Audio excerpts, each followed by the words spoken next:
আপনি কি আল্লাহ তাআলাকে আগের চেয়ে আরও বেশি অনুভব করতে পারছেন? জান্নাতের প্রতি আপনার বিশ্বাস কি আগের চেয়ে আরও দৃঢ় হয়েছে? আপনি কি জাহান্নামের আগুনকে আগের চেয়ে বেশি ভয় পান? আপনি কি আল্লাহ সুবহানাহু ওয়া তাআলার সাথে সম্পর্ক আরও গভীর করতে পেরেছেন? এখন আমরা যদি সেই কথায় ফিরে আসি, জান্নাতে কোন বিষয়গুলো এমন রয়েছে যে ব্যাপারে আমরা ইতোপূর্বে কিছুই শুনিনি?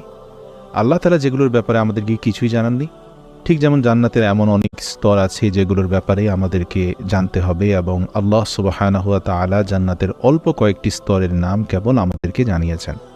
জান্নাতের আরও অসংখ্য স্তর রয়েছে যেগুলোর নামই আমরা জানি না।